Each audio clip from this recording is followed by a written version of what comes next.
The morning of the day I got sick, I've been thinking, it's good to be in something from the ground floor. I came too late for that. I know. But lately, I'm getting the feeling that I came in at the end. The best is over. It's a beautiful day.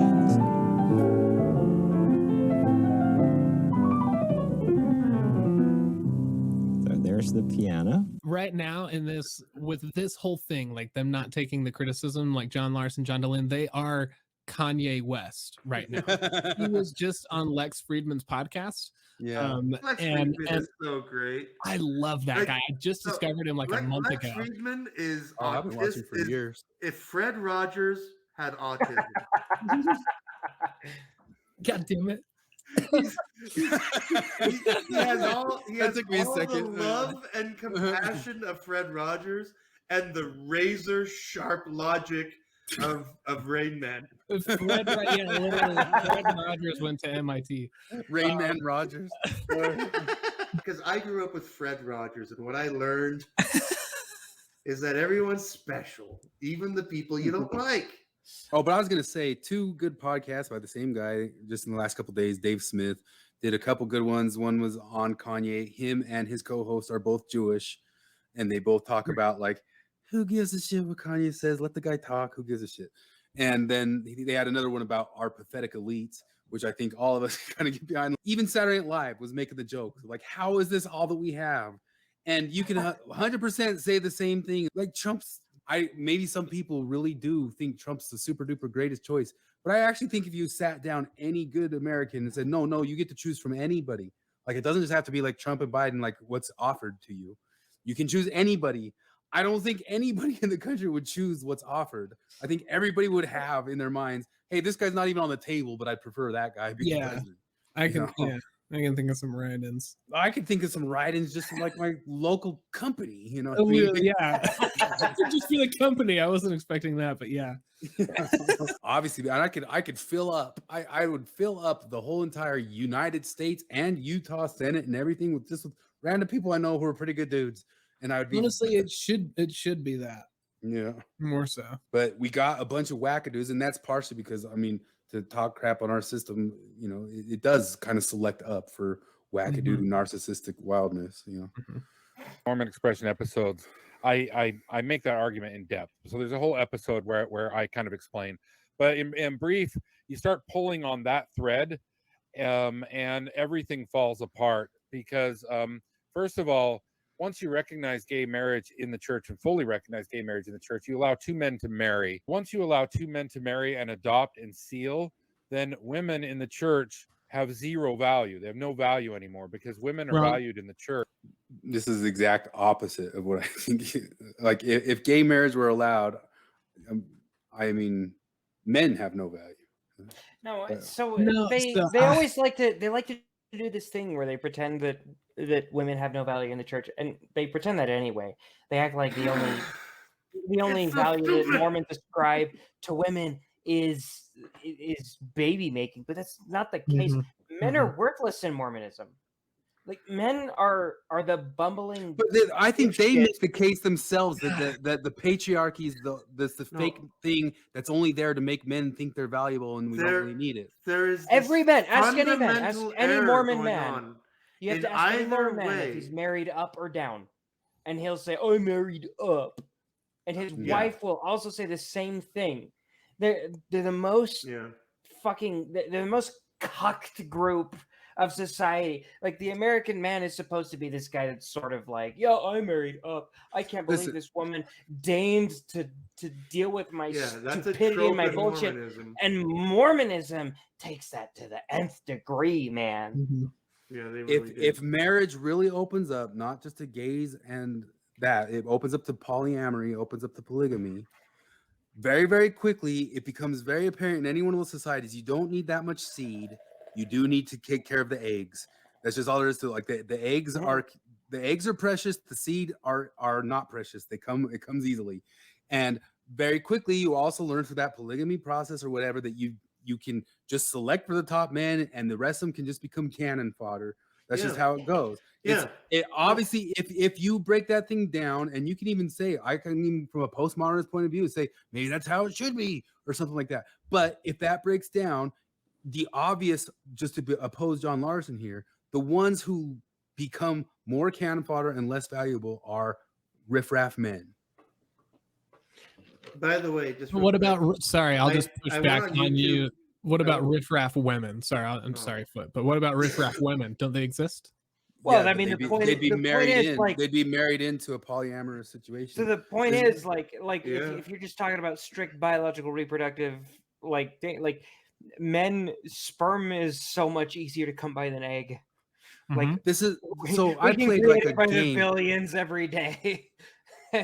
I played a game in college. There was a game in college about, like, say you're in, like, the apocalypse happened and you're in a room and there's 25 men and 25 women, and you give a list of all these different things of, like, each person has this different talent or this different skill. Who do you keep and who do you get rid of? And it was this old game of like, well, how do you restart society?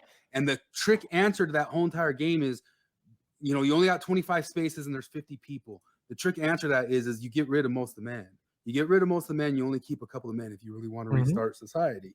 Because no, like, this is one of those things where it's like, we're all playing in fantasy land. Biological reality is what it is. If your tribe is 99 men and 1 woman, you are fucked. If your tribe is 1 man and 99 women, you win. Yeah.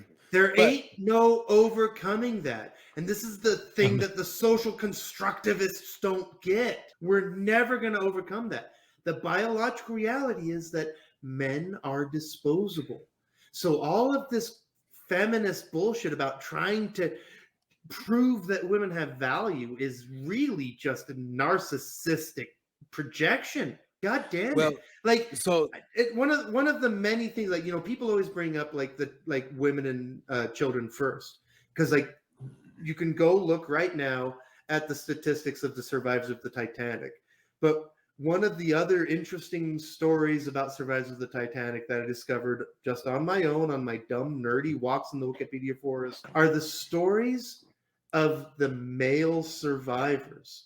And there's talking about suicide. There's an amazingly disproportionate amount of suicide among male survivors of the Titanic.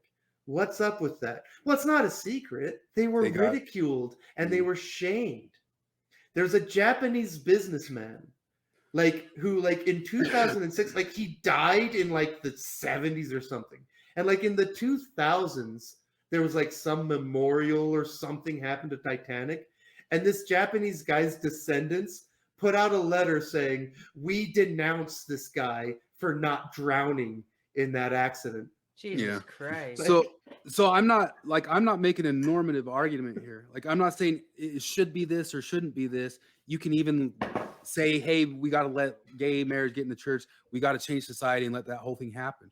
But if the whole thing happens, I'm just arguing the is. The is of the situation is men are less valuable in those situations, and it's just how it is. I mean, we're Canada. Let's talk about the Ukraine war and death. Is there a gender gap there? I wonder if anybody cares. Yeah, well, men are cannon fodder, and then of course people say it's patriarchal because there might be 1 or 2 or 3 highly valuable men.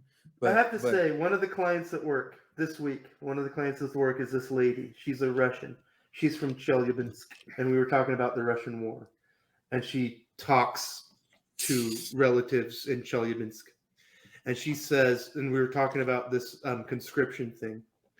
And she says she's hearing from her relatives and friends in Chelyabinsk, there are boys that left less than 2 weeks ago who have already come back in body bags. Yeah. And go ahead. Were you still? That's all. Just so that's part how of what I'm saying here. Going. Does anybody here doubt that I couldn't pull up an argument that the reason the church, from these guys, that the reason the church is monogamous and forces patriarchy is because that's a way for men to falsely hold up power over the women? Oh yeah. So of course they've made that argument a million times everywhere. So he's saying right here. he's saying right here that if you eliminate that, women most affected. Yeah. Well, It's the exact opposite. It's double. It's heads I win, tails you lose every single time. This is one of those things where, like, I wanted to make this point earlier and I missed it because of the drinking.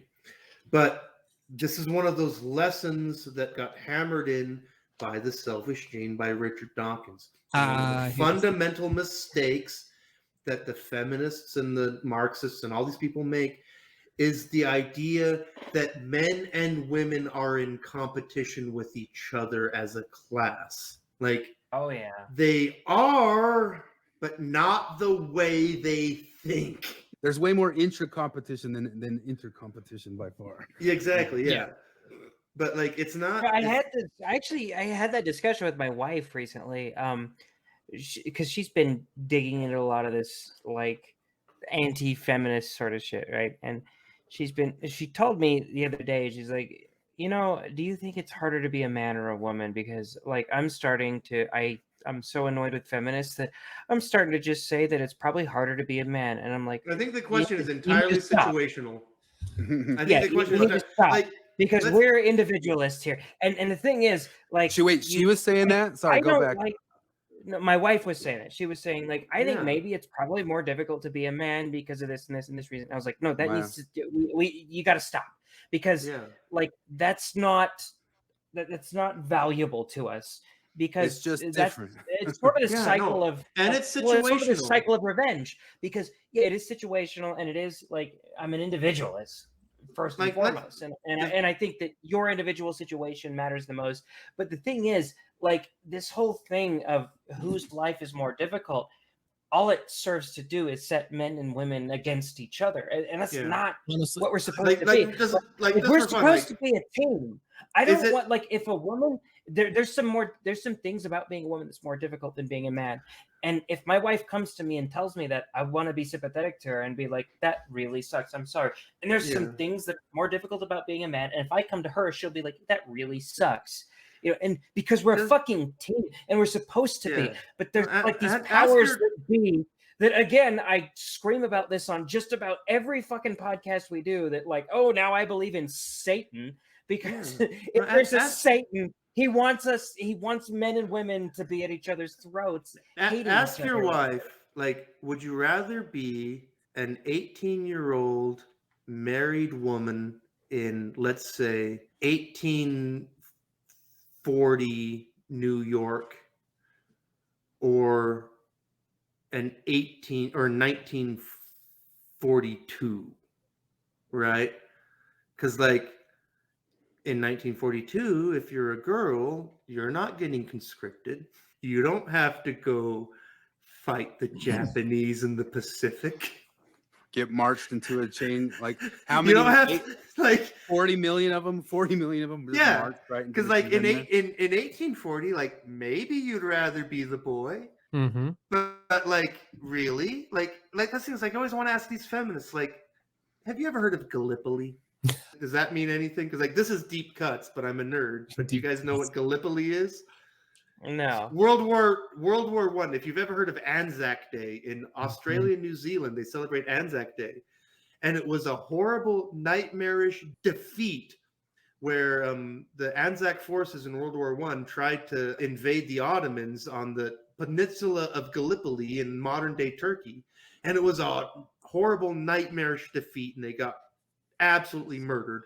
And it's a holiday because they showed that famous British Commonwealth pluckiness in the face of the worst odds. But like, this is just one thing, like one story out of 10 gajillion about days in history when thousands, if not tens of thousands of men were mowed down senselessly. And like, let's think about, like, what are the worst days in female history? I don't know, the shirtwaist fire. Well, and the shirtwaist fire was horrible. The Radian girls, they're horrible. But like, the death ratios are literally like the hundreds of thousands, if not millions to one. So what the argument was, that my wife was saying that I think it's probably more difficult to be a man. She was being very sympathetic to men, and my argument was like that it cannot be a competition. Yeah, no, I think it doesn't in make order sense to me. in order for shit to happen, it absolutely has to Like, stop being a competition. Yeah. That whole Maybe it was more menstruation difficult thing. for women for 100 years, and maybe it was more difficult for men for 100 years. That But it's whole sort of a menstruation cycle thing. of Like, God bless you. that's Like, yeah, I that's can't tougher. imagine what it's like. And if they came to me and said, "Would you like to have menstruation? Yes or no?" I think I'll say no. But Absolutely. I don't get the choice, and neither did you. Yeah. But like, you have my sympathy, but like, not a competition. I learned that lesson in a weird, hard way too, because my dad has multiple sclerosis. I was about to say your dad has menstruation. Your dad is a male with the womb. Yes, before the Jenners. Anyway, Jared has that. He said before. Oh, really? You do? No. He says he always says he has a uterus. I tell people that's whenever right. they tell me that I can't have an opinion on abortion because I don't have a uterus, I just lie to them and tell them that I have a uterus. Yeah. What are they gonna do? Because they ascribe to a cult that doesn't allow them to question me. So your dad has MS? Yeah, and when I was My dad younger, too. it was a real struggle for me because I have fibromyalgia and I got it when I was 13. And so my life and approach to it has always been different, energy, pains, whatever. But my dad has just worked through his whole life, and I've really struggled with it. Like, it's really hard for me to hold a full-time job. And I'm like, how can I at 23 struggle with this? But my dad at 55 is just like going full force with MS. And the lesson just so many different family members and a couple friends taught me is just like, they're completely different diseases. You're completely different people, completely different upbringings, got it at completely different ages. Like, I got my disease 20, 25 years before my dad's really kicked in. So, and it was a very valuable lesson to learn that there is no equal playing field. Yeah. No, I mean, because like my nearest blood relatives that fought in World War II all fought for Germany. Really? Right? But like, here's the crazy story is that like, so my great uncle is like the guy that is the center story of this is that because like, so my grandmother was born, her birth certificate said that she was born in Silesia Kingdom of Prussia. That's when she was born, right? And so in the interwar period between World War I and World War II, much of the German family from Eastern Germany migrated to Brazil. Yeah. My uncle Eric was 4 years old when they moved to Brazil. So that's all he ever knew. As an 18-year-old, he decided, he and his buddies, like, we're going to go to Japan and we're going to make a bunch of money because there's a huge Brazilian-Japanese trade going on. The ship on its way to Japan stops in Hamburg and has a mechanical breakdown. So he's like, you know what? I've got a little time. I'll go in and visit the family. This is the summer of 1939. As soon as he presents his documents, he's a German citizen. He's 18 years old. He is conscripted into the military. He is part of 0 Hour. He is at the invasion of Poland. And his memoir talks about how he felt like I'm a Brazilian. I'm a man of the jungle. Like, I don't belong in this. That's wild. You know? I want to read that. He spends the whole war on the Eastern Front. His brother is killed. At the end of the war, he's captured by the Russians. He spends 5 years in a Soviet labor camp, and then he's repatriated back to East Germany. He's not allowed to see my grandma in Brazil until the early 90s, you know? And like, he literally just gets sucked into this thing. That's so But wild. in John Larsen's world, he was a Nazi. You know, right, like, so that's how simplistic their stupid world is. Yeah. We got someone in ex-Mormon here. Jared just sent this to me. I was taught that women all I did right here was I went there's to so the many different ex-Mormon groups. page and I didn't even know Googled, this group. I just searched patriarchy. And most of them were just, they had patriarchy in the fucking trigger warning. But this one just made me laugh. I was taught that women should be meek and gentle, so now I train to fight the patriarchy. Yeah, when were you taught that? When in Mormonism were you taught that women are supposed to be meek and gentle? Especially an example. Like, what Mormon women do you know that are just really I'm just so submissive to my husband and I'm none of the ones I gentle. know. What? None of them. They rule the fucking household. That's well, I agree with that too. Or the neck. Your husband is a bitch. He'll do And, like, anything you tell him to. Like I that was the 100%. joke when we had my bishop growing up. We made the joke that his wife was the bishop because she called the fucking shots. We've made similar jokes with some of our bishops. That's hilarious. Dude, my ward was like that too, and I actually read this whole study about like the gynocentrism that most Christian religions. I should pull the thing up because it's been a long time since I read it, but they're actually like, it's not like it's gynocentric, but it's actually based off of like a maternal line of something. I shouldn't be regurgitating it right here because it's too old, but I noticed this when I was a kid. I remember when I was a kid, I heard the song by Elvis, "Hard-headed woman, soft-hearted man." Hard-headed, and I thought like that's every single guy in over like the whole entire ward that I'm at. Every single guy is dominated by women that I know. They're my dad, and every single one of them just the same. It's the women steer them around. And I was just thinking about this the other day about how like just from culture outside of my own culture that I draw from, that belies this idea about the soft and compassionate woman, which is talk to anybody raised Catholic about nuns. Oh, yeah. They will all tell you many stories. There's something about that position of power that seems to attract a certain type of authoritarian, abusive personality. And their vaginas and their identifying as women didn't seem to mitigate that at all. And if I'm going to tie this back into one of my earlier 3.5 million year old human points, it's that earlier, before our Paleolithic and Neolithic ancestors were doing their agricultural things, it's that women were sending the men off to be away from everything that they needed to really take care of to get their family and society going. They were like, yeah, okay, go eat some mushrooms, go out for a few weeks and bring us back some meat. And sometimes they'd be successful, and then sometimes the men would come back, and then the women would just be like, this is all you fucking got for us? How are we going to survive? And they took care of everything. And it's really gone through millions of years of our DNA. Yeah. Women wait at the finish line and pick the winners. For the reproductive and sexual value. And that's I said there's two parts. The other one that I want to, it's like they're always going to be like out of both sides of their mouths on that, because it's always going to be women affected most. Because push back. Well, he's admitting that your theory explains everything thing. Like, you know, like if white people move into a neighborhood, it's gentrification. If white people stay in a neighborhood, they are squatting on indigenous land. If white people leave a neighborhood, that's white flight. White flight. What's the answer to everything? Racism. Wait, what's white flight? I've heard it, but I'm not as familiar. No, like if your neighborhood gets shitty and you leave and you're white, that's white flight.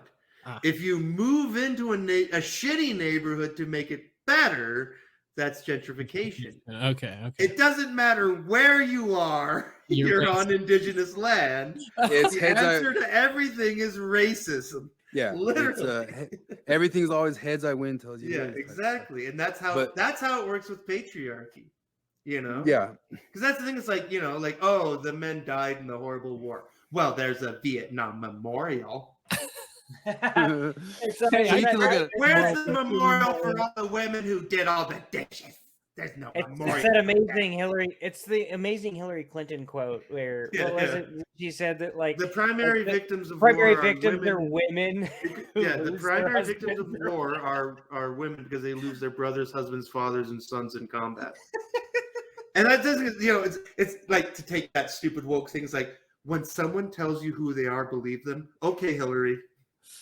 So to go back to that stuff of saying like there's no incrementalism, nothing gets incrementally better. So you have that Netflix series about Mormon polygamists called Keep Sweet, Pray and Obey. So we were saying, when did you ever hear of them saying keep sweet? But there's always this stuff of people trying to like meld in what mainstream Mormonism is and say it's still just as bad as the original thing, which is kind of one of the constant things in any critical theory, is say the current thing is actually still just as bad as the original bad thing. Yeah. And that's always we have not advanced. We have not advanced. We're really just the same as this. But I was just saying that because to bring back, because earlier I referenced my roommate who was the PhD feminist, because like one of like, you know, like I've got my stories about like my breaks with Mormonism. One of my breaks with leftism was back when I smoked, and I had this roommate and her boyfriend, and we all smoked, and we were on the porch, and we were talking about America. And I said, like, African Americans are better off now than they were 30 years ago, and 30 years ago before, and 30 years before that, and so on back into the 1860s. She said, no, they're not. They are worse off now. Just that. Like, just that. And like this conversation ended up going on. And even her boyfriend was like, no, honey, like, no, they're better off now. And she's like, no. And that's so, like, that was one of my moments where like, oh, they actually believe this stuff to the point of it being a fantasy. It's this that fear she thing literally that they have. made the claim to me that an African American born in America today is more oppressed than they were in 1865. Wow. That was so the literal claim. These are white people without black friends. Yeah, exactly. Or that. So in these situations, all of her black friends are feminists. So well, that's a problem too. Yeah, they're intersectional feminists, so they agree with her. So it's okay. There's consciously black. What is it? Woke black. Yeah. Remember? Critical consciousness. There's politically black, and there's So the keep sweet, pray and obey. One other thing to point out to that. So like you can think about males and females in that society. Who's got it worse? Well, a lot of the people who talk about patriarchy just think of like the 2-3 guys who got the pick of the litter of 40-50 women, and they forget that in those societies there's crazy bad booting out like situations for the young males in those societies. They get chased off or skirted out or demonized, even back in the day, killed or whatnot, because they become competitors to be like the top lion. And you know how it works with lions. Lions always got to kill the other male and kill all their offspring. I don't know. Mother lions are more aggressive in the wild. That's true. But what I'm saying is, let me just finish this. Yeah, sorry. Hold on, let me just finish this. The other thing is, like, I'm not saying that's good for those women, like the women who get to stay but have to be wives of these things. What I'm saying is, for most of the men, it's shit. For the women, it's shit. And for like 3 shitty guys, it's paradise, you know? Yeah. And that's true of like the whole larger societies, those Islamic societies. Like for the 1%, it's great for those men. For 99% of those men through all of history, they're worse than paupers. And who has it better, men or women? Well, it depends on where you land on that scale, I guess. But yeah, like my question for feminists, they've told me so many times that I am one, is like, what exactly is wrong with having a neckbeard and living with your parents?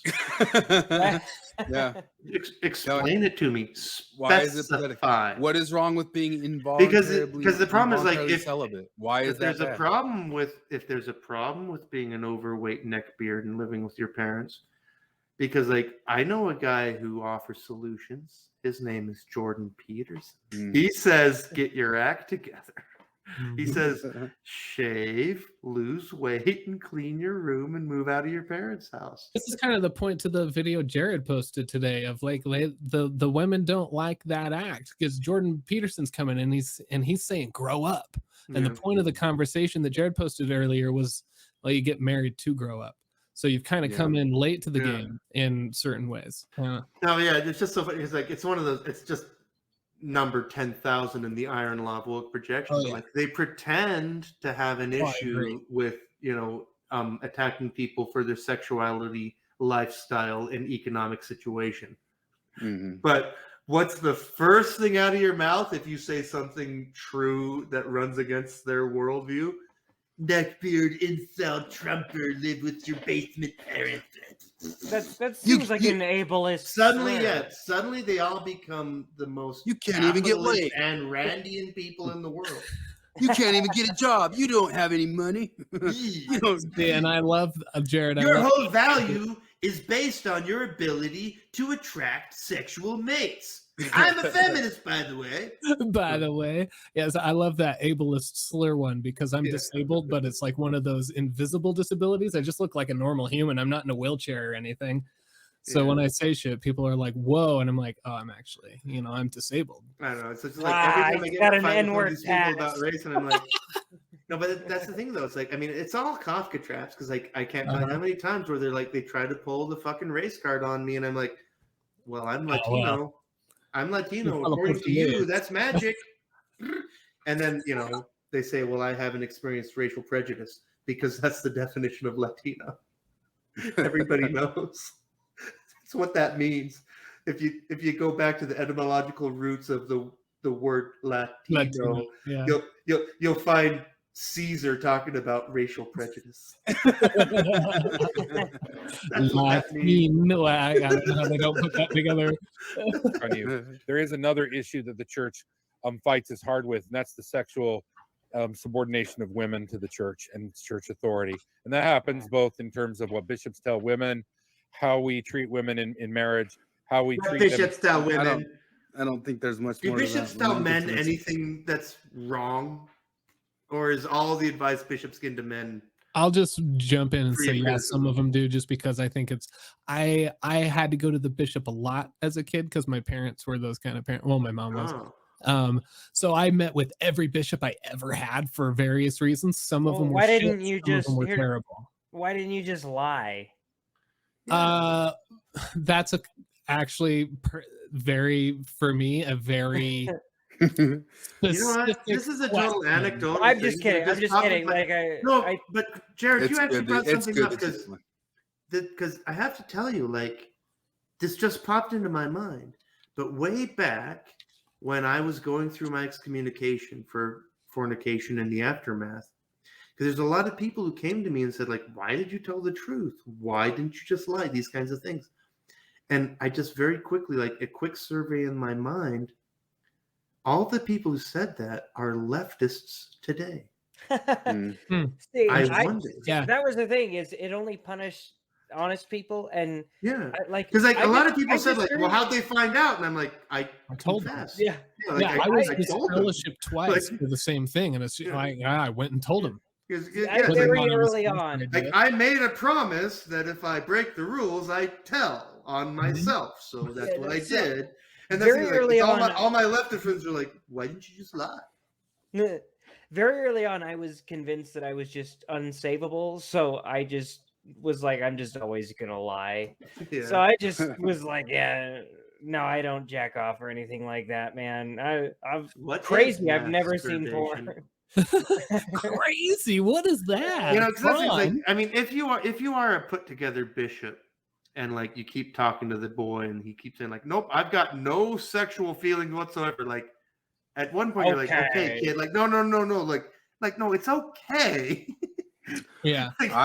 But just real quick, rounding it back on the topic here, I that's one thing I will agree with on the ex-Mormons is like the bishop roulette, because people are just people. And when I was going through one of my most traumatic things about a decade ago, I literally sought out one of the 4 bishops I ever had to go to who wasn't a bishop anymore. He was a stake president in like another stake. And I was like, I don't no one else, my history. I need to talk to you. And he took time out of his work day because he was that kind of guy. And I knew he was. And that was my roulette. I knew my roulette. I knew his bullet would be loaded for me to give me the advice I needed, which was, you already know what you need to do. And I needed him to tell me that. Yeah.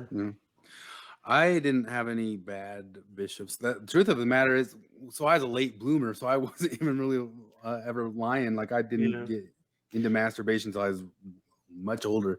But I can say that, like, in my personal, like civilian Mormon life, all my leadership was good. It was in the mission field that I learned what bad leleadership was. I've heard some bad stories from some. I've got this difference to this contrast here, because my bishops, I knew of guys in my ward who like cheated on their wives, and the bishop didn't even make them like stop taking sacrament or whatever. But only like half sacrament.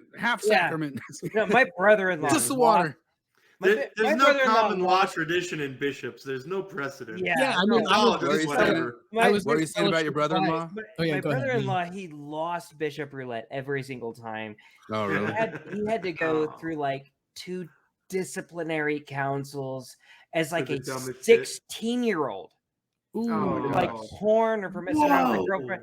Yeah, it's insane. That's like against church policy. Even that's not. Dude, yeah. Yeah, he had a piece of shit. He could go on Mormon Stories. They'd get 9 hours they'd out of love him. that. But I was well, he's white and straight, so that's a problem. Oh, geez. I was disfellowshipped twice, and during the second one, I transferred wards, and the other bishop met with me once, and he was like, I don't agree with this. And I still had like 6 months to go, and he just reinstated me. That's awesome. You got a pardon? Yeah. You're like, yeah, all right. Time served. He's like, no, I can see you're a good human. You're coming to church. I can tell you, and no, yeah, we're done. So when I was like 13 or 14, my dad was made bishop, and that carried through to my mission. And then I wasn't Mormon very much longer after my mission. So like a huge portion where I remember from my youth, especially my teenage years, my dad was the bishop. And what really happened with that is I think my dad's kind of just as like, I don't want to know as I am. And so we kind of never did interviews. And so I didn't really have, but I had to do an interview to go out on a mission. But I mean, I honestly was a pretty good kid. No. But anyway, let's see what happens. Like, it is one of the great ironies to me that like Chris Hanna does live the word of wisdom better than almost every Mormon I've ever met. there's been time frames where I was like, oh wait, no, there's one. You don't eat meat sparingly. Oh yeah, you eat it like a bodybuilder. I'll drink coffee here and there now too nowadays, but then like I had periods where I for sure was like, take me to your stake president. I'll stare him in the eyes and say, "What you got, bitch?" You know, like, and that would go on for years at a time, not just like little moments. But it was your Mormon girlfriend that was sexually assaulting you all the way to the point where she had shit to confess. You were clean. I'm sure she never I've did. had experiences like that too, and it's honestly been like a psychiatric and psychological tumble going back to look at it, being like, was that me or was that her in certain relationships? Oh yeah, I'm somebody who I can say without a shadow of a doubt. I think sometimes men fall into this because they kind of wonder, like, was I an aggressor in a situation? But I knew that I never had aggressed on any of the women that I ever dated, and some of them definitely had aggressed on me. But what Flip's talking about is maybe a funnier story, which I should cut out, but I'll just go ahead and say it. Is that I started dating. I was divorced.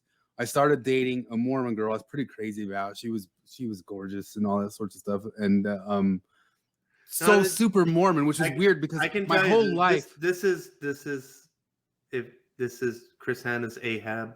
This is his white whale. Yeah, because I tried to make it work with her for years. Like, he crashed his ship on the rocks to try to make this besides being a Mormon and very, very truthful one, which when I was younger I would have loved that, because I used to go crazy when I was a young kid that every Mormon girl I came across was actually a hussy. But you guys remember the 90s when what was it, Charity was a bitch, Chastity was a whore, and Destiny died in a car crash? Yeah. So but they, like most of the Mormon girls I knew growing up, they were all definitely like a little bit, they had their fun and all that sort of stuff. And that used to bug me when I was actually a pretty good kid, you know. And then years later, I was like, screw all this, I've deconstructed it, although I didn't use those words back then. But I was ready to go sow my wild oats. And the first girl I come across, I was just crazy for. She was the first girl I ran into after I was divorced. And she liked me, and she was a Mormon girl, and she was gorgeous, and she was real deal.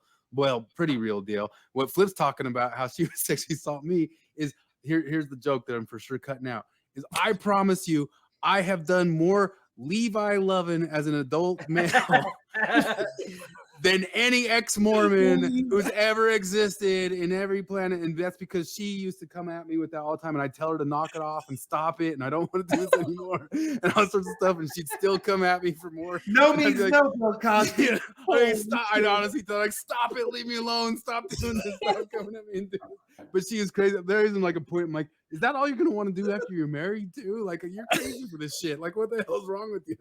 And like, I know because you are. This is part of how I know, like, why you.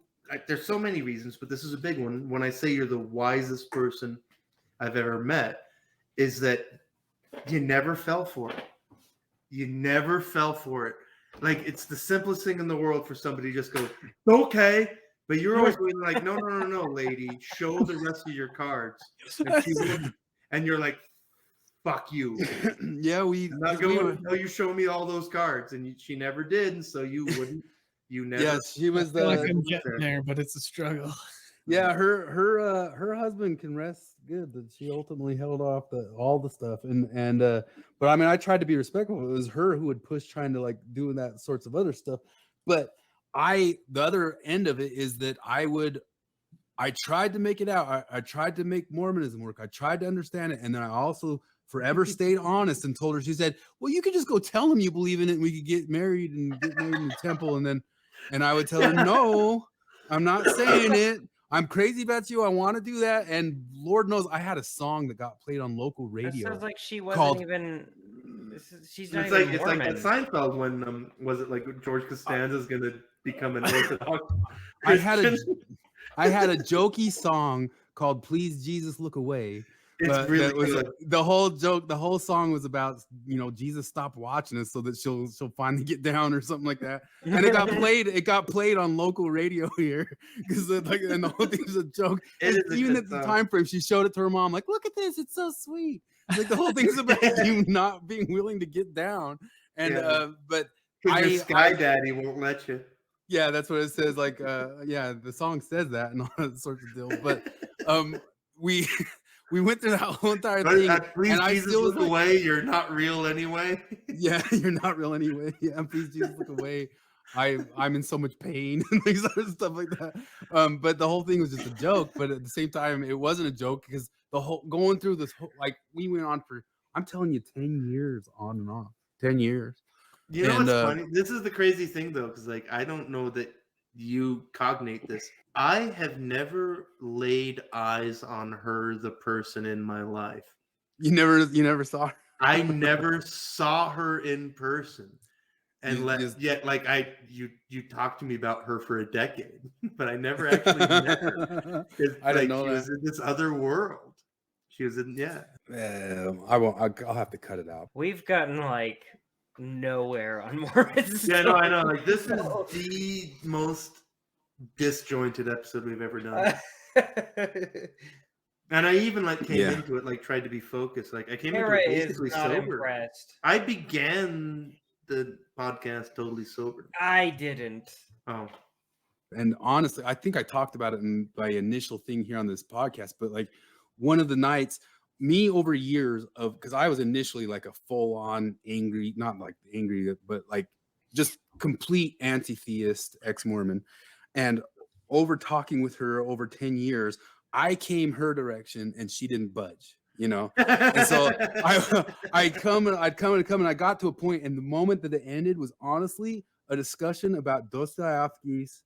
I was talking to her. I was watching Russell M. Nelson. I was watching him get inaugurated or whatever you call it. And what's her name from the Desert News asked him a question about, what do you say about the church's record with women and feminism and all that sorts of stuff? And Russell Nelson just said, you know what? I just love you. I love you. And I think you're great. Instead of answering the question, he did that sort of thing. But I was pointing to her. I was sitting there with her and I said, that was like the Grand Inquisitor of Dostoevsky. Yeah. It was like the Grand Inquisitor. Instead of answering the questions or this you got the Inquisitor coming at you, you just say, I love you. You just kiss him. And because I compared it to Dostoevsky, who's not a Mormon, she got very, very mad at me. I was sitting here's me, the anti-theist, years before the anti-theist, coming to full thing saying, wow, Russell M. Nelson did something there that sure seems a lot to me like Jesus Christ as Dostoevsky viewed it. And she flipped out on me. I wish it would have been Benson. I always think of this. I think of Ezra Taft Benson so much as an ex-Mormon. I think of what would all of these situations be like if Ezra Taft Benson was the prophet? And a situation like that, I always picture him being played by either Harrison Ford or Clint Eastwood or someone old and cranky, and just being like, what do you think about the Mormon Church's past with feminism or whatever? And be like, Get off my fucking lawn. What are you talking about? What are you fucking talking He's like a about? grand. He gives that Gran Torino look. Yeah, that's Women, It is one of those women. things, like it's Get back in the really kitchen, funny, like, bitch. the proof that the capital P patriarchy is a fantasy is that feminists are allowed to say anything. That's how we know there's no patriarchy, is because you get away with your bullshit every day. Yeah. I mean, that's the same thing as like anyone on YouTube can say anything about white people right now, but you can't say anything about anyone else. I've brought it up multiple times and I will keep bringing it up. It was many years ago.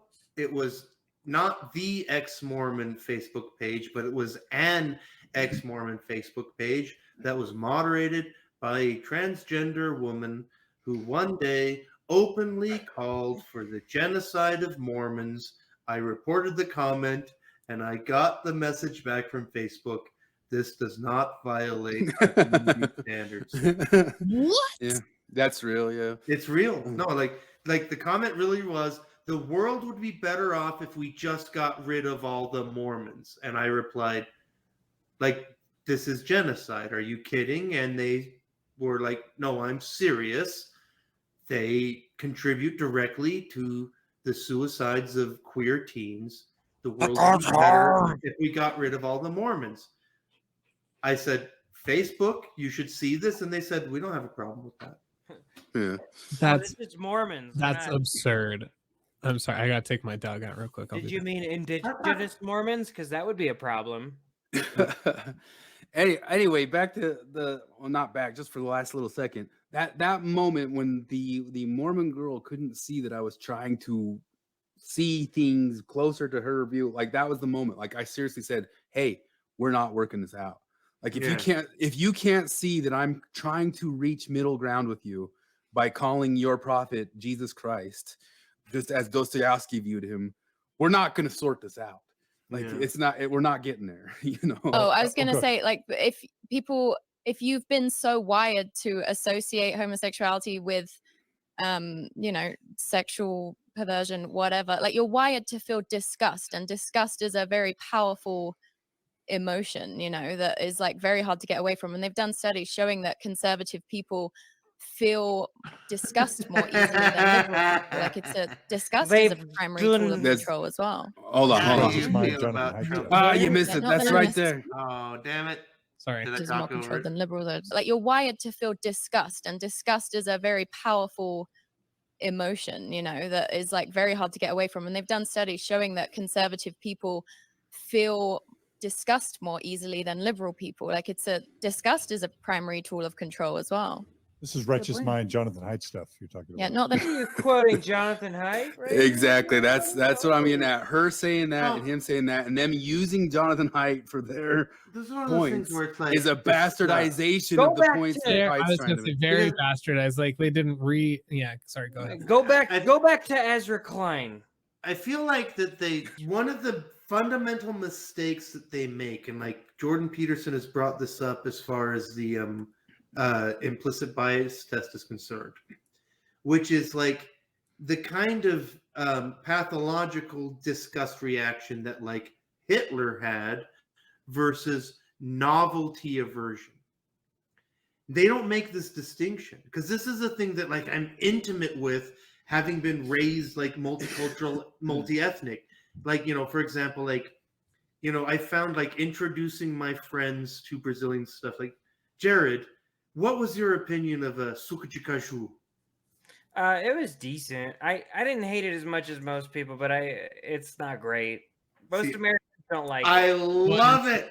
I love it. But most Americans, like, your reaction is on the 90th percentile of positivity to American reactions to suco de caju. And what I'm talking about is cashew fruit juice. Now, in America, the thing we call a cashew is just a little thing that grows on the end of a plant, of a fruit, and that fruit is a fruit, and you can use it.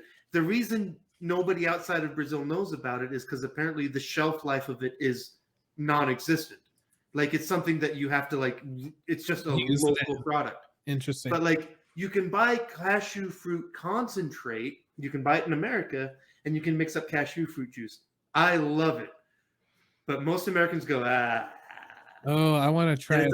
But I think it's a novelty thing, you know, and novelty version is a thing where, like, I mean, for example, I remember the first time I ever rode a roller coaster. I was 8 years old. I was at Knott's Berry Farm. It was Montezuma's Revenge. I cried. I cried like a little baby. And I remember, because I wasn't prepared for that.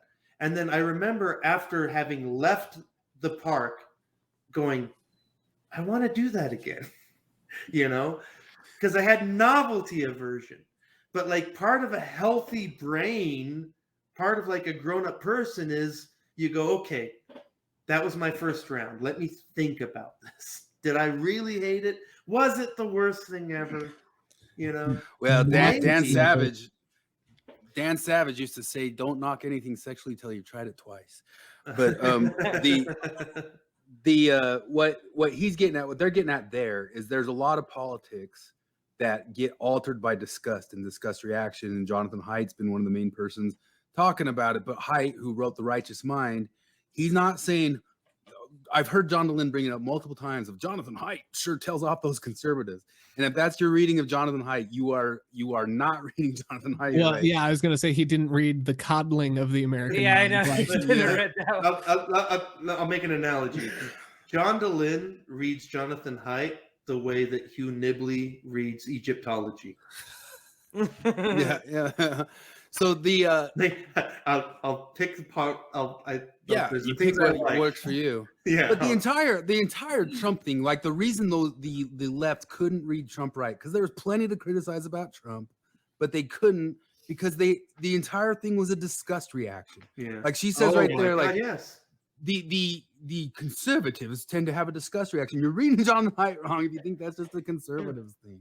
Like there is absolute endless amounts of disgust reaction, and one of the reasons you guys won't talk to us is because you'll have a disgust reaction. Yeah. Listen to you. There's four of us here. Who here identifies as a Trumper? Hell Who yeah. here has been called a Trumper 10,000 times on the internet? Oh fuck, man! I've been called a QAnon like constantly. Yeah, no. Like they only call raise me your hand if you support QAnon. Okay, raise your hand if you've been by somebody in a professional capacity, a professor, a doctor, a clinical social worker, a local elected official. Fucking name it. This is one of the things that drives me nuts about right now, is because people are like, well, there's a lot of retarded ideas on the right. Yeah, you're not kidding. But they're fucking bricklayers. They're driving trucks.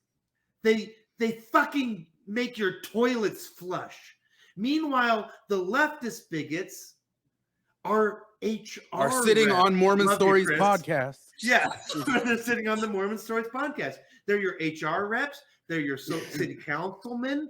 They're the lawyers. They're the judges. They run every university department. They run your public schools. The worst of the bigoted Republican right is delivering the food to your supermarkets, you fuckers. Well, on we go. Nut job of the argument that it is that somehow that having a state decide thing, where we know states have been more involved in gerrymandering and other nefarious things, how in whatever world that means the state reflects more the will of the people than the nation. No one's made that argument. But again, let's talk about dog whistles. Since the Civil War, Orwellian racism and white superiority, white supremacy has always define your term. Define your term. Right. Who is white? And that was since the Civil War, racism and white superiority, white supremacy has always gone to the argument of states' rights. States' rights is a white supremacist dog whistle. He's just barely catching up with these lefty arguments from 2015. Oh my god! Yeah. States' rights. So anybody ever talking about states' rights, it's a dog whistle to white supremacy. Like this is on Mormon Stories, where they say they are neutral and not they're always like flipping, and both sides do this. This is the thing I've noticed my whole life, is that the right and the left are totally hypocritical on when they're federalists and when they're states' rights. But this is an example of like, oh god damn it, you can't be both at the same time. Yep. Want to bet? Oh wait, that's right, you can. On Your Mind, Masterpiece Cakes was a cake shop in Colorado that I think two gay men came in and asked for a wedding. It was a cake. setup. Masterpiece Cakes refused. Like, I don't even think we even need to go into what he says. That is an interesting and important legal question. Like the part where it went to the Supreme Court and we got an answer whether we like it or not, I'm fine with that. But that was a setup. It was a setup, just like Rosa Parks was a setup. Multiple times a setup, because they kept going back to him and back to him and back to him. Exactly. I love how Crowder did the same setup where he kept going to like Muslim bakers and asking them to bake gay cakes and trying to see if that would catch, and it never did. Oh my god, that's hilarious. Or like, it just reminds me, like there's that classic Christopher Hitchens moment where he's like in like a public forum. I think it's in England, and he talks about how like you can't, and like talk about topical. Just read the BBC this week if you don't know that you can, as a woman, go around uncovered with your hair uncovered in Iran.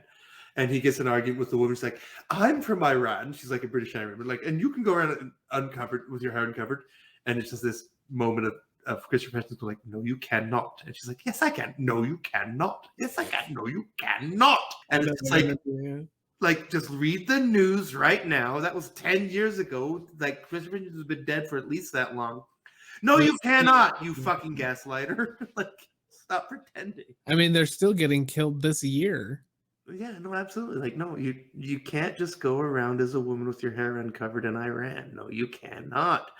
But the leftists will do that magical gaslighting thing. Like, no, yes, you can. Actually, Islam is very pro women's rights. I'll tell you. Yeah. Well, you can imagine. I mean, I don't even need to put the rest of what he said. You just know it's just right down the lane of the people that complain about that thing, and how dare the church have an opinion on that thing, which you know. No, this is one of those common things with the left where they're always pulling. It's like, how dare you participate in society? They're always doing that. Like, why are you talking? Like, it's one of those things. Like, I remember years ago. In fact, it was when I was cyber bullied by Lindsay Park and her fans. And like, because I argue with my little sister about feminism, and I sent her a screenshot of things that Lindsay Park, a professional feminist, said about me. And my sister's answer was like, you should stay off the internet. Like, oh, are you really? Blaming right now? Should young women stay away from frat parties if they don't want to be assaulted sexually? Is that the world we live in? Or should we teach feminists not to abuse men? Like, we should teach boys not to rape. Should we teach feminists not to abuse, not to cyberbully? Like, no, it's not like that. So the next little bit here, I'm not going to find exact clips of it because they go on for a while because they talk about the abortion thing, but then they say that the church has no opinion on if men have vasectomies or not. And I looked it up, and that's not true. Yeah, it's in the handbook. I know that they do. So they're of the opinion that the church doesn't care if a guy gets a vasectomy. Yeah, you want me to pull this is one of the things I brought up before, that like Mormons have no objection to women having breast augmentation. Like, no, yes they do. Yes they do. Like, just because they don't throw you out of the church for doing it doesn't mean that there's no objection. Yeah, I don't know if I want to get into it really. I've had a vasectomy, and for me it was like I was still Mormon when I got it, and I went and looked up the handbook, and it was very, for me, like, and because of like my medical history, like I've wanted to kill myself since I was a kid, and my dad's been miserable his whole life, and so have a couple of my grandparents, and so I know it's just going to keep going. Do I want to keep bringing people into this world who are going to be just that miserable and wonder if they want to kill themselves too? And when it came down to me praying with Heavenly Father, it was like, no, I think you're going to be the one who gets it and brings the family into the world for your pack who will end your line, or whatever it was for me. Mormon, that moment, it was just a very clear, you don't have to bring more misery into this world kind of thing. I don't know. And so for them to just blanket statement that they, I don't know. What did your leadership tell you when you, did you go to your leadership to say, I'm considering a vasectomy? I did not, because I wasn't disaffected at that point, but because of my health, I was very inactive. I was just doing church from home. Like, I would sometimes bless my own sacrament sacrilegiously because I couldn't make it to church. What are you, Joseph Smith? I know, right? I mean, I'm kind of his pagan prophet in the future, so that's a different story. He's literally my second cousin anyway. Yeah, so I did not go. I'm only related to him by marriage. Yes, yeah, he was my marriage. That's funny. We may be polygamously related because his daughter. Double, because two of my great aunts, Diademia and Delsina Johnson. Mm-hmm. Yeah, I know those names. I know Diademia. No, just kidding. Kind of a tangent, but anyway. We are so is any of this usable? Oh yeah, because the thing is, like, I can cut out like a lot of space, but I think most of it's usable. Actually. I just feel bad that you do all the editing work. Yeah, it's gotta be a lot, and I do a lot of editing, so I don't know how, but I want to learn how. It's tough. I mean, I got one banked with Kevin and one banked with Christopher here, and then this one, and it's gonna be a minute. Those ones are. It's actually easier to edit like funny ones where we're just shooting the breeze than it is to edit the kind of more serious ones about philosophy and stuff. I feel like the big key is not to start with half a bottle of wine. Yeah, I have a lot of gin tonight. This one meandered quite a bit, but Chris is following the word of wisdom. But the bad thing is, like, I think it's all interesting. So I mean, I could cut it up into a bunch of them. So Samantha. I don't know, but I'm guessing they don't have a thing about men getting vasectomies. Yeah, they do. Okay. I can excuse that from Sam, right? Because she was a convert. I can kind of see where she wouldn't know that, and through her feminist lens, assume that everything they do is like fuck women or whatever. But from John DeLynn, John Larsen, from these lifelong members of the Mormon Church to be like, and who are more involved in the Mormon Church now that they're out of it than when they were even in it, like to be like, yeah, they're totally fine with vasectomies. They're not gonna, they don't care. Just real quick, like I'm just a guy. I don't pull in $200,000 a year as a 501c3, but Wikipedia. What? Historically, the church discouraged surgical sterilization like vasectomies and tubal ligation and encouraged members to only use these options for serious medical conditions after discussing it with the bishop. And there's a reference. In 2020, the church's general handbook was modified and language regarding surgical sterilization softened. Well, there you go, Zelph. Does the church have a position on that? Yes. And it's funny because my wife, who psychologically disaffected from the church when she was 12, and then when she was 18 and left her house, then figured out. I like that term, psychologically disaffected, because I think like my mom and dad psychologically disaffected from their marriage when I was like 6 minutes old. Yeah, so she had figured it out real young, but when I was considering doing this very thing, she was like, but they're not really okay with that. Are you okay with them not being okay with that? Because she knew I was still mentally in at that point. So she was checking in on me very nicely of her, but she having been out for 15 years at that point, even still knew they're still not okay with that. You know that, right? So this doesn't fly. But it's not a throw-outable. That's the thing. Is like you're not going to get thrown out for that. Yeah, well, she knew that too. But she was like, you need to consider that if you're, because my wife is very like, if you're in it, you're in it, and I know you're in it, and I need you to make all the considerations. So other than begging for it, like John DeLynn, how do you get thrown out of Mormonism nowadays? I don't. I literally wrote a book called Anti-Mormon Literature and sent it to church headquarters, and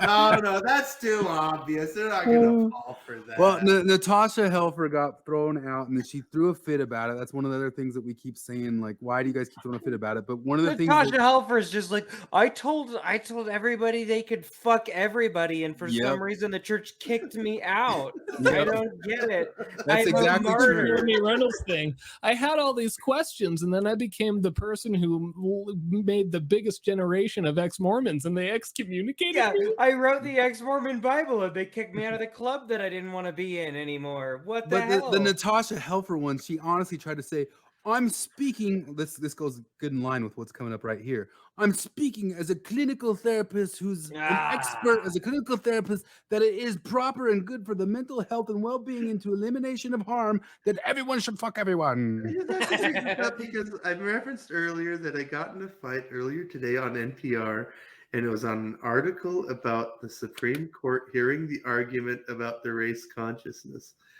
And like, because I brought up already that the first thing that the person did was call me clueless. The second thing they did was say that they have a degree in forensic psychology. Just like, well, here it comes. Listen to this. Isn't that just soft neurology? I don't know. Nobody knows. Listen to this, though. Based on its theology, that like less than 0.5% of the national populace even believes. Like, just say like, hey, we support this law or that law, or we stand on this side of states' rights or that side of states' rights. But like, to be inserting theology into the judicial system just feels tone deaf and cringy and almost like anachronistic. Wait. Here it comes. Middle Ages? Like, what are we doing? And given how much they try to avoid sounding tone deaf, you could imagine how hard that would be for them.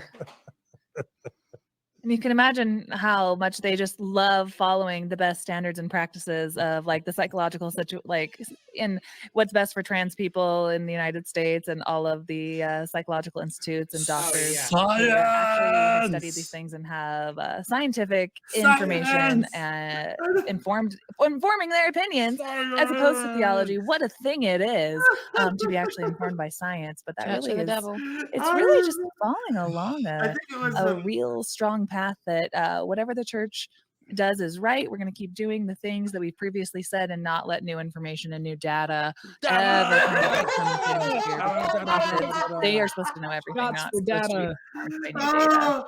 Right. Kara, you said that you're a comedian. Well, there's much blood on the funniest thing you've ever said. Oh my God. Put that in your type 5. That's golden. Holy shit. Bit punchy. Or salty, and it's just, this stuff is gross. Disgust. What was that about disgust? Disgust is gross. Didn't we say in one of our podcasts we wanted to pull up all the times they said gross? I remember you guys talking about that. And this is where the church spend its money. We'll get to that in a minute. Let's quickly get through the last case. Real quick, I'm just going to say, if any of you were able to see the Daily Show guy, Jon Stewart. I was just thinking of how to reference that, and I can't put it into words. Jon Stewart does a great job. He interviews, I think, the governor of Arkansas. Yeah, and she's basically talking about why she just. Her fanboying out about this is even dumber than her fanboying out about Sam Harris's argument for free will being an illusion. Like, that's how bad this is. Sam Harris has the worst argument for determinism, and she fanboys about this. Somehow she made it worse by fanboying about Jon Stewart's trans kids. Oh my God, it's funny, that interview, it was the first time I was proud of Jon Stewart as a performer, but the first time I was disappointed in him as like an interviewer. That's another thing I was about to bring up earlier, because I think it was Brett and Heather Weinstein. I think it was one of their podcasts where they were talking about the whole concept of having your gender assigned at birth. And I think it was Heather Weinstein that used the analogy of that they imagine that it's like the Sorting Hat from Harry Potter. That is how magical their worldview is. It's literally that magical. Well, even within that thing, in the John Oliver trans thing, he calls it the magic. And I've heard this terminology before, but it's shocking to hear it from somebody this mainstream. Like, he used the terminology that puberty blockers are like a pause button. That as soon as you decide to like let up on them, like, oh, you're no longer paused and you'll go through puberty. Yeah, like at 22. Do you not think for even a half a second, like logically speaking, that might be detrimental in some way? It doesn't pause. There's no pause button. No, there's clearly not. It alters everything. It's past. The Attorney General. He was interviewing the Attorney General of Arkansas and wanted to know what justification she had legally for overriding the consensus of the medical community. Why would she do that? What was her justification? Yeah, because the medical community is fucking retarded. I don't know how else to say it. I've seen so many things on Twitter recently, even of people admitting, yeah, I dropped out of med school because I was cheating too much. And then I realized I can't be a doctor if I'm cheating too much.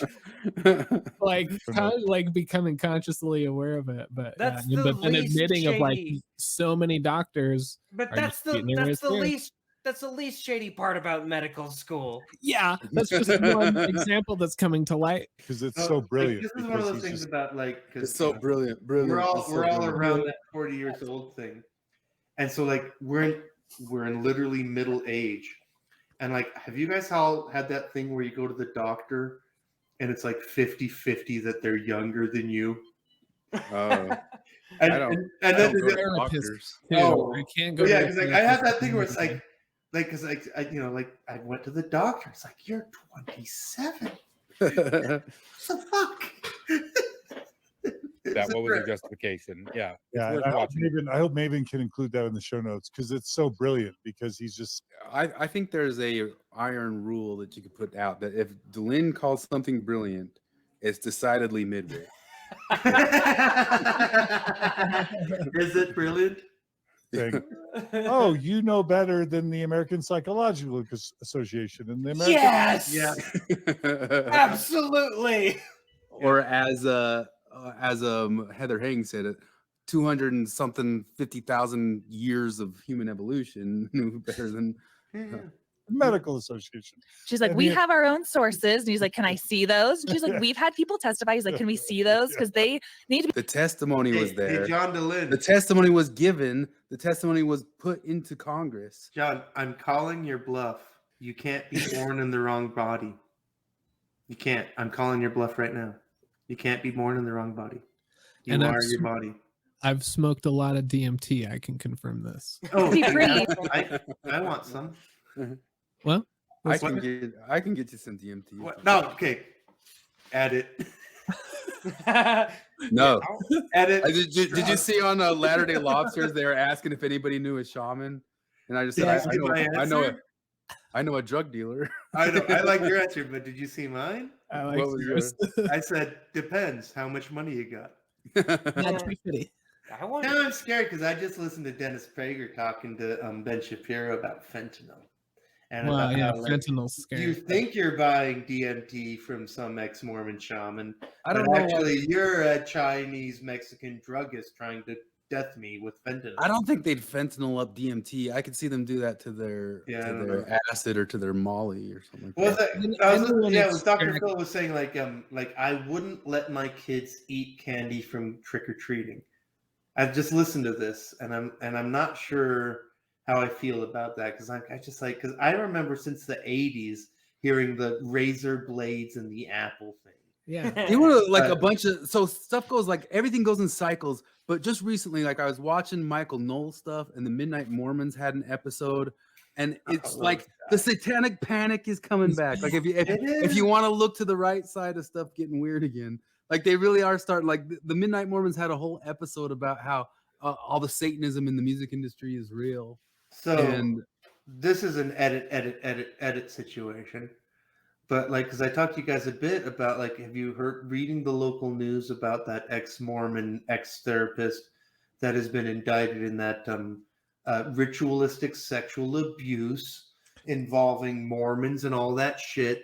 And David Levitt, like the DA of Utah County, was named and all that shit. Have you guys followed any of that shit? I knew the David Levitt stuff, but I didn't know about this therapist or whatever you mentioned. So like, because I'm a dork, and like I was briefly acquainted with this guy and his family in the 90s, and I stayed in his house even in San Juan County. And they were friends. Yeah, they were friends of my aunt and uncle.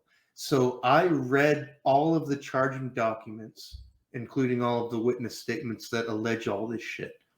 And they name my aunt and uncle. They name my cousin. Holy shit, this thing is all bonkers. And that's the thing, is like, I read through hundreds of pages of these witness statements about all of this ritualistic Church of Satan stuff and all this crap. I don't even remember how we got on this. But like, I was waiting for the reveal, and it finally came, because I got to the end, and it was all of the documents from like the detectives and stuff over the years about this case. And it says like, none of these allegations came forward until these girls went to see this therapist who they named, who was a satanic panic Mormon guy in Provo who specialized in hypnotism and regressive therapy, or recovered memories. I mean, I did read that. Yeah. Yeah. No, I didn't read into it that far, but I remember that. Yeah. And like, this is like, reading into all of this, I think the guy probably is guilty of something. I think he did something. But all of the satanic panic shit that is built into this, I think, is entirely bogus. Well, anyway, all right. Are you ready? Edit, unedit. Leave it in, Chris. Leave it in. Leave it all in. This brings us to dubiousness, which has been dubiosity. More dubiousness has been dubious. The incredible dubiousness. We all know what it's talking about, but you might not know what I'm talking about yet, but you know what I'm talking about. Some of these amici have called for federal fairness for all legislation, balancing LGBT equality and religious freedom, while others have cautioned that such legislation will unavoidably pose risk to the First Amendment rights. Isn't that a tacit admission united that the LGBT thing is a religion? Because how do you balance that and religion unless they are both religions? Religious liberty of faith. They want to remove organizations. Their religious liberty will be profoundly threatened if the court construes sex in Title VII to encompass sexual orientation and gender identity. Then later on, 5 states, California, Colorado, New Hampshire, Utah, and Washington, exempt all or most religious organizations from their employment discrimination laws entirely. This is typically done by excluding religious organizations from the definition of an employer. In several cases, these broad exemptions were expressly motivated by concerns about bans on SOGI discrimination. In Utah, for example, the legislature in 2015 adopted new prohibitions on this discrimination. At the same time, it also broadened its religious exemption to protect additional religious organization, individual religious leaders. First of all, I want to make the case of saying that they've already done an end run in their home state around this by saying, if you're a religious institution, we exempt you from all employment laws. In Utah, the exemption from employment laws. I've talked to you guys a little bit about people who benefit from exemption from employment laws. Yeah. They're complaining that the Mormon Church is exempt from employment laws. Do you know who else is exempt from employment laws? Tell me. 501(c)(3)s that have less than 15 employees. Now, what does that help? Well, if somebody say her name, nobody say their names. If somebody makes a complaint to the EEOC that has to do with Title VII of the Civil Rights Act, these things that John's complaining about here, and the church is saying that could become a problem if we include gender identity into that. But if somebody makes a complaint, the EEOC has to take that up. But that starts when you have 15 employees. How many employees does Open Stories have? Less than 15. And only a couple. And in fact, there was a State of the Union that they gave out just a few months ago where they talked about, John said, oh, every time I start getting too many employees, I realize I got to reel it in. I got to reel it in. Why do you got to reel it in? I got to reel it in around 14. You got to keep it just under 15. And if that happens, if somebody makes a harassment complaint about you, the EEOC doesn't take it up. And then places like, oh, I don't know, Radio Free Mormon call that an exemption. When no, it's just that those laws don't pertain to you. So what I'm talking about, the NBA where you can put somebody in the D League for a while. You got the roster is limited. So what I'm referring to, obviously, is that Jen who recently left Mormon Stories. Is that her name? What was the other one? She had a complaint, although I tried to look up her video, and this is what we got. Yeah, so that got here. Oh, it's gone. I remember that show. It was good. It's already gone, that one. It's gone, yeah. But the one I sent you the other day? Yeah, this is actually clicked from I watched it. We all watched it. It's gone. It's gone. So Speculationsville, let's not go there. But who knows why it's gone? Because it might be gone because you don't want something like that if you actually have like a lawsuit going on. It might be gone because somebody might have approached somebody else about a settlement. Yeah, there's that too. There's a lot of reasons why we could speculate why it might be gone, but we're serious people and we won't guess. But there's reasons why places avoid getting lumped into that EEOC Title VII of the Civil Rights Act that makes things difficult for him. And this is one of the points I've always kind of brought up about the Lynn or whatever. If he was a middle manager at some corporation that actually did have to answer to those EEOC questions, he would no longer be a middle manager at that corporation. And yeah. Hey, John, I know if you think Chris is bluffing, go ahead and call him. You call him. But who knows? You know that doesn't. That still holds up to my look at this little thing. I tried to bring Bucket out, but I moved recently, and she's still totally nervous about the new place. But oh, really? Yeah. So that's why, because like I mean, many hours ago now, I tried to bring her out because she used to like to come out when I was on podcast.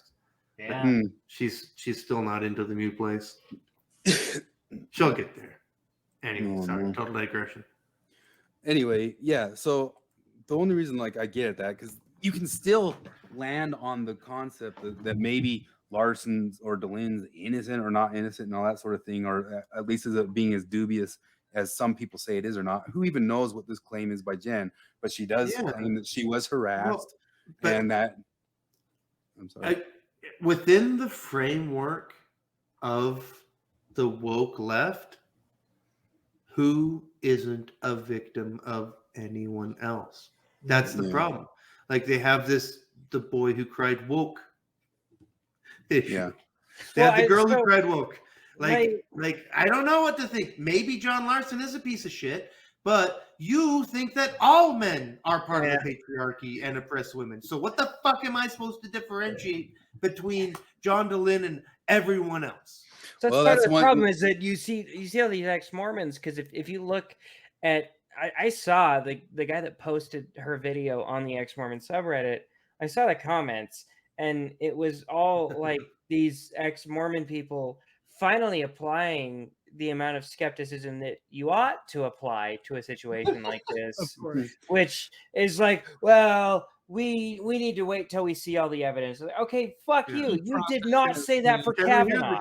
I know you didn't say that for Kavanaugh. I know you wouldn't say that for any Mormon leader. Once again, we're back to the applied postmodernism, or the deconstruction for thee, not for me. The dismantle the patriarchy for thee. Yeah, the repressive tolerance.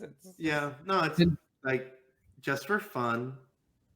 The next time it comes up, because it inevitably will, just ask somebody, what is the evidence that Donald Trump is guilty of any crime? I just ask people if he's like, what is the evidence that Joe Biden is guilty of a crime? Well, Ukraine, laptop. I'll just say those two words. Now, do I believe that Donald Trump is totally innocent? I'm not going to say that. But what is the evidence that Donald Trump is guilty of any crime? So on my podcast about the Lynn, I don't know, maybe I should even redo it because that was back before I even could figure out sound. But I said not guilty. There's a difference between guilty, not guilty, and innocent, and innocent. And they went, and on that RFM podcast, I watched their entire podcast where they tried to have the open discussion about the Rosebud thing, where they had his lawyers on, and I said, had different lawyers review it, as if you don't know that if you're somebody who can purchase lawyers, that you can purchase lawyers to say what you want those lawyers to say. But on that podcast, they used that EEOC to make it seem like it was an exoneration, a not guilty exoneration. It's not that. I still stand by John DeLynne's not guilty. He's not exonerated. He's not declared innocent either. And no, he's a sexual harasser. And if you were, he's not. And if you were in a corporation, the answer would be one way or the other. You got us into a lawsuit because we're eligible for a lawsuit because we have 15 employees. And because you got us into that lawsuit, get out of here. You're out. So I also love that everybody, like everyone on that ex-Mormon comment thread I was talking about, also suddenly decided they didn't like Jen, which we've had this criticism of her before. We're like, what is she there? What does she add? She cries periodically. She's the Glenn Greenwald of ex-Mormonism. It doesn't really do anything. And who is this Trump lover? Nobody had nobody talked about that. And now all of a sudden that she's got this potential lawsuit happening, everybody on the ex-Mormon subreddit is like, yeah, I always hated Jen. She never added anything. She just kind of cried a bunch. Said all she did I always thought there was something off about it. When we all know that whenever Jen cried, it was like, wait, stop. Zoom in on Jen. Zoom in on Jen. She's crying. Get up close on the tears. Yeah, I wonder how many TikTok posts are still highlighting Jen.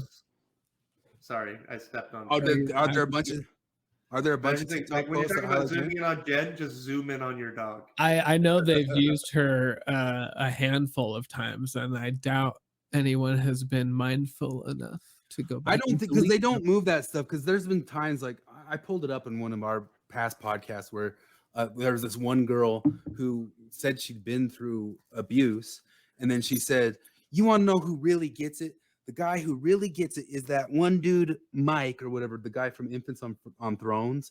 And that guy is the guy who's 100% with Rosebud and helping Rosebud make the case, and who's denounced John DeLynne. And John DeLynne didn't bother to remove that or do anything. He's just like, oh yeah, Mike's great.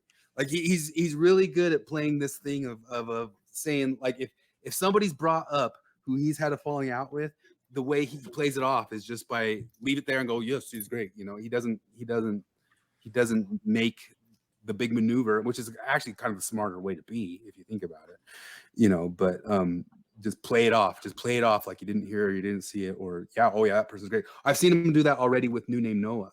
Like somebody brought up New Name Noah just the other day, and he goes, oh yeah, New Name Noah does a great work. New Name Noah came at him hard, you know, for New Name Noah is unhinged. Yeah.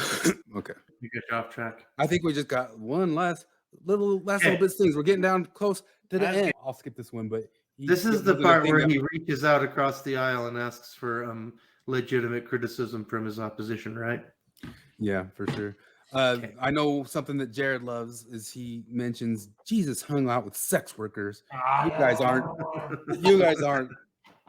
aren't real religious people. And it's always like Jesus like Jesus was not cruel to prostitutes, therefore he endorsed prostitution. Like, no, shut the fuck up, you weird progressive Christian bullshit nonsense. Jesus was a socialist because he said to be charitable toward other people. If there was one thing that Jesus took issue with, he was a socialist because he fed everybody. He was a communist because he gave everybody food. No, he had fucking superpowers. If you have superpowers, you could also be a communist. Yeah. But you know what Jesus constantly criticized was piety. He had a real issue with that. faithfulness, piety, constancy. Yeah, Jesus wasn't about those things. A lot of people. Mm-hmm. Oh, and I want to thank Sam again. Kara always brings it, and Sam, you were great. I think you really added to the conversation. Please. Guess how I know she didn't add to the conversation.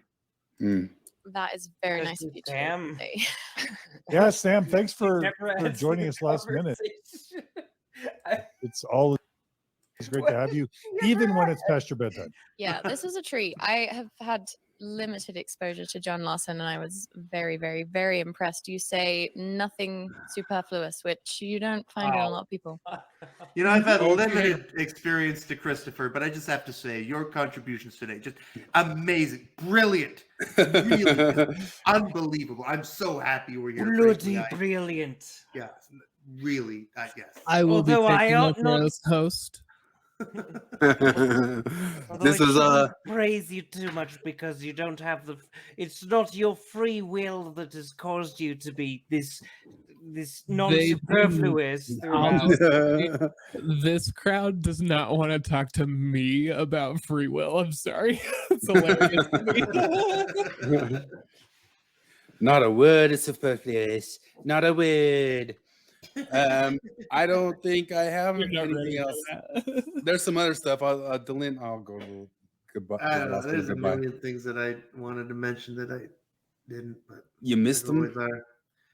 I don't. There's some point earlier when because I can't remember what brought it up, but it's something that always struck me, and I've brought it up before. Because in the 7th grade, I was basically a young Mormon conservative kid, and my friend was junior high. We were in the school together. And he was just raised secular. And he introduced me to Thomas Paine and the Age of Reason. Oh, I love that. And then fast forward to 2016.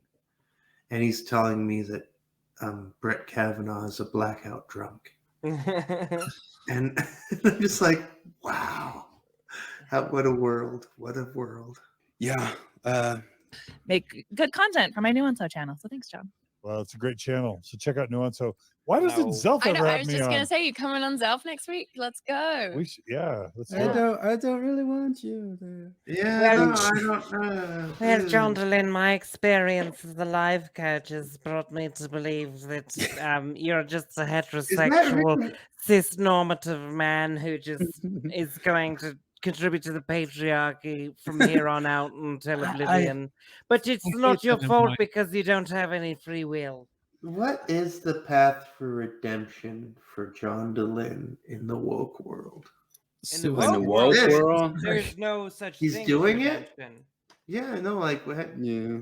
The woke world is go away. It's go away and give your platform to a. Pass the mic. There's never. That's the thing that I always talk about. The main distinction between wokeness and Christianity is that wokeness is a religion with no savior, with no redemption. When you really dig into what Jesus is, when you dig into what Jesus is to Christianity, it's actually this beautiful thing where it's anybody can be forgiven of anything, and that's kind of that's like a criticism that a lot of atheists hurl. That's a criticism a lot of atheists hurl at Christianity is you think that that murderer can be forgiven. Oh, we missed it. It was 4 hours, 44 minutes, and 44 seconds. Oh, shit. Oh. Sorry. No, you can be forgiven of anything. You think that murder can be forgiven, and all the Christians are that's the point. But then the woke side of it is a religion, and you can't be forgiven of anything ever. There's no redemption. Yeah. They forgive so much in Christianity. I watched the Amityville Horror Part 2 from 1982 last night, and that kid has incestual sex with his sister and kills his whole family, but then they realize it's a demon and he's forgiven. Let's see. They don't do that in, let's see. I just sent well, you thanks, Sam. Well, thanks. I forgot. You got the Waukesha guy who ran everybody over, and that's forgiven. But oh, God. Kara, thanks, John Larsen. Thanks, John. And thanks to Maven for moderating the chats and helping out with the time. Maven. But we just really love this community. So shout out to you guys and gals and everyone else, non-binaries. Thanks so much. The thing where he says we love your comments. During the show, I commented on this. I went to YouTube. I went to this episode, and I commented this thing. I said, John Larsen, please define white as you use it in this podcast. Thanks, a friendly critic that you've been asking for criticism from. What are the chances are that I Zero. receive a response, and B, if you guys go look now, my comment is shadow banned. We should invent like a fake conservative name. What's a good one? Like a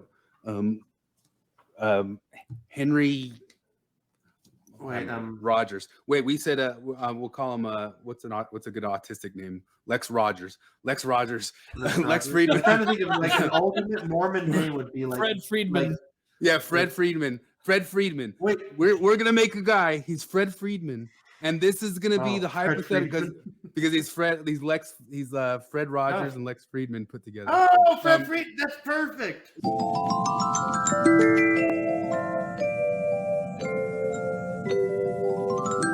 So we're making Fred Fridman, and Fred Fridman is going to say, oh boy, I would sure like to come on your podcast, John DeLynn.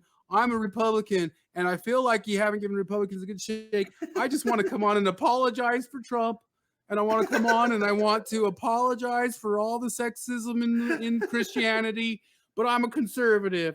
And I swear to God, I'm even dumb enough that Carrot could take me down. When my acting degree comes to fruition.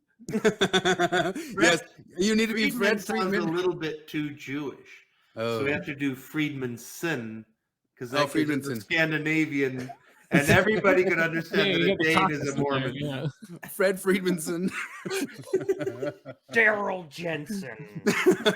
Sorry, Fred Friedmanson. And Golden Fred Friedmanson. We need to make like a fake Facebook profile No, I was on every just gonna single say thing he a has on Twitter there. account like Lex Twitter Friedman account. in a Fred Rogers sweater. And every single one of his posts is just him reposting David Frum and We gotta get reposting a guy with the AI generator to make us Yes. a Fred Rogers. everything he posts. Friedman. Get Streeter on Everything he posts is the Lincoln Project. Liz Cheney for president. And Sarah Palin jokes. Sarah Palin jokes, and then he Which I just still like. all he does, and then he contacts John DeLynn and says, "I've heard you've been conservative, and I just want to come on and apologize for my fellow conservatives. Please give me a moment on your show, and let's see if we can get an answer. This person's got to exist." Oh man. I'm a conservative, John DeLynn, but I think that women should get abortion up to the third trimester. I think that trans women are women, and Listen, it should be affirmed all the way. I'm a conservative, but I hold literally zero conservative views. What we got to do, so I will be your reasonable opposition. we got to get Jonathan What if we Streeter. can lay it down? What if we lay it down? No, to them and we say, got to get Jonathan Streeter to make like a Kyle Dunnigan face for this Fred Friedmanson guy. And we got to say, I can't come to the studio, but I'd love to be on your podcast. But I can only do it over StreamYard if that's okay with you. And then he comes on, and it turns out he's British. Yeah. Or he's Irish. We got to go to Irish or something like that. But like, I just had this thought about like, because I mean, obviously it's all a fantasy. Because like, what if they were listening, and what if we could put it to them like, hey, Johns, we'll give this to you. We will give up our podcast. We will never go on YouTube. We will never talk about this again. We will never again spend 5 hours talking about this. Just give us each 10 minutes. They He wouldn't said take once us he'd up give on me that. a whole episode. So we got to be more of a thorn in their side before they take that up. It's got to become like a. Yeah, no, I guess so. But any critic, like, I don't know. Well, because who are their critics that have anything? Because they like we are as organized as their critics are. they're literally trying to organize their Mormon critics into their circle. They're trying to get philosophical members in on their conversations to make it ecumenical. That's potential converts to their religion. Yeah, you know, that's like Mormon. Actual That's like Mormon missionaries going after people who are just lost a family member. No, it's like Mormons going after people who think that maybe Catholicism doesn't have all the answers. Right. Yeah. Like that's an easy sell. You know, we need to really make Fred Friedmanson though. He's got to have he's got to have a wife and his wife's boyfriend. He's got to have a. He's a really cool guy. He bought me a PS5. Loves the Lincoln Project. Loves Liz Cheney. Loves who else is on that list? And he says I can actually see some guy's face on Twitter. Ukraine Says- flag on his picture. It says one more January 6th, and it's the Handmaid's Tale all over again. And and he asks for sources all the time. yeah, and Wearing these a guys, data sweater. yeah, data sweater, data over dogma. yeah. I fucking love science. But he's got to come in like Damn it. that. I remember the earliest days of I fucking love science. It's like, oh, this is neat. It's 10 bits of science, and man, there's so many of these things. Like I remember when George Takei first came on social media. I'm like, oh, this is fun. Oh, a silly gay uncle. And Yep. like, yeah, and each one of them like, oh god, oh god, oh god, oh no. George Takei's And- Twitter is one of the worst things in the world. Facebook God. The Facebook God was another one. Like first 6 months of the Yeah, Facebook yeah. God. Oh, this is fun, and then like, oh, Twitter God too. Yeah. So Yeah. the thing, this is the other way that you'll reel them in. This is the actual fish hook right here. Is you say, John DeLynn, I would like to come on and interview you about all the things I've gotten wrong. So it's got to be the flip on it. Is like Oh. we're not going to actually talk about my complaints. We're just going to hear you give your complaints to me again, and that's how you get on. totally. So just classical reverse psychology to reverse. I don't know. It is. This I is guess the thing where like we would need to know the exact like stipulations that he places on people who are allowed to criticize him on air, because he did that with Patrick Mason, where he's like, Patrick Mason is gonna ask me some super difficult questions, and his difficult questions were like, isn't it tough getting insulted all the time, and like, what makes you happy? Is it hard to go on the internet? questions. Yeah. Well, wouldn't it have been funny if Patrick Macy was like, hey, don't you hate it when people are not nice to you? And what the fuck's up with Rosebud? I know. Would you care to elaborate on the Rosebud situation? See, and the thing is that each one of us would have individually fascinating conversations with these people, and they just don't see it. As much as we sit here and like banter and criticize about it, and they think it's just like harassment or whatever because they're sensitive, the conversations that would be born out of that would it'd be good stuff. Change their platform, and it'd be in a good stuff. way. It'd be interesting, and then but beyond that too is like I honestly feel like we have a better defense for why they should exist than they Exactly. do. Yeah. Like we think that you don't have to dismantle yourself as the patriarchy. We think This your opinions is the are... big thing that I keep coming down back to is like the fundamental difference between these ends of the political spectrum is like it. I mentioned it so many times on this podcast when I listened to Destiny arguing with Richard Wolff, and Destiny says, "In my world, you can have your communist utopia. In your world, I can't have my capitalist utopia." Yeah. That's the fundamental difference. Is like, in my world, you can be queer. In the queer world, you can't be Mormon. Well, it's kind of one thing like Marty was kind of pushing at us, and she still wants to do more because she hasn't gotten to, because we always kind of like derail her from that. But she always kind of says, well, why aren't you guys just criticizing Dylan in the same way? Like, honestly, the point is we don't have criticisms for them if their criticisms like are valid and good and whatever. If it seems like I've Dan Vogel, I agree with them. I don't have like Dan Vogel. You're never gonna hear me go after Dan Vogel. Like I listen to his podcast and all that stuff, and it's like, hey, that's cool. Like I don't hear a single peep in the thing. But even if somebody was kind of more political and said, hey, these are my political takes, and I'm gonna be political, I'd have far less of complaints about it too. Maybe you'd push back on some of the stuff, but you wouldn't be like, this is bullshit that you guys are trying to pretend to be neutral or something like that. But they're like really honestly, like with these guys, I swear every time I listen to them, these other guys can attest to it. I say, I'm going to try to listen to the Lynn. I'm going to see how far I can get without getting irritated. I really don't want to get irritated. In fact, I listened to one with some TikTok kid just today, and I was halfway through it, and I hadn't heard anything that drove me nuts so far. And I mean, that's just the point, is that, you know, if they're making criticisms or saying stuff that makes sense or whatever, I don't have a problem with it.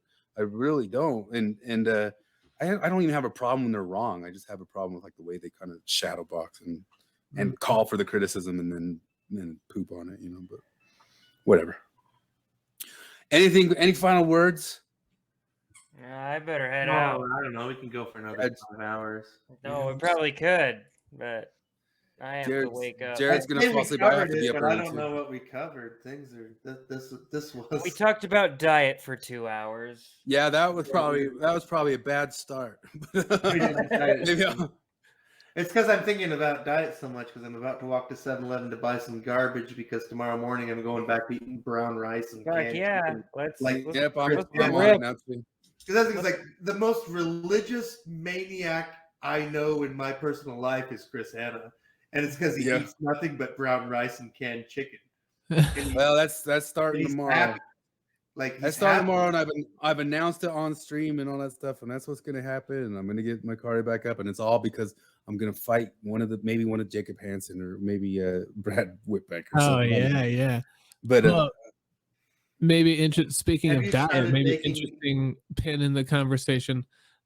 After I took DMT, diet completely changed. Steadily lost weight healthily for the first time in my life. Yeah, we'll chat. Nobody's but listening. I can't eat the same foods anymore. Like I lost cravings. Things will be presented to me that I used to love, and I'm like, nah. If taking DMT means that I don't want to eat Dan noodles anymore, I don't want to know. Yeah. Well, I'll stay in the dark. It's been a shift. I'm not saying that'll happen to you. I literally, my body's been messed up since I was a kid. It probably needed to happen for me, but anyway. Yeah. Well, it changed my diet. We'll become all shredded, and then we'll be able to pull off being fake conservatives to trick them better online too. But all right, let's call it good. Cool.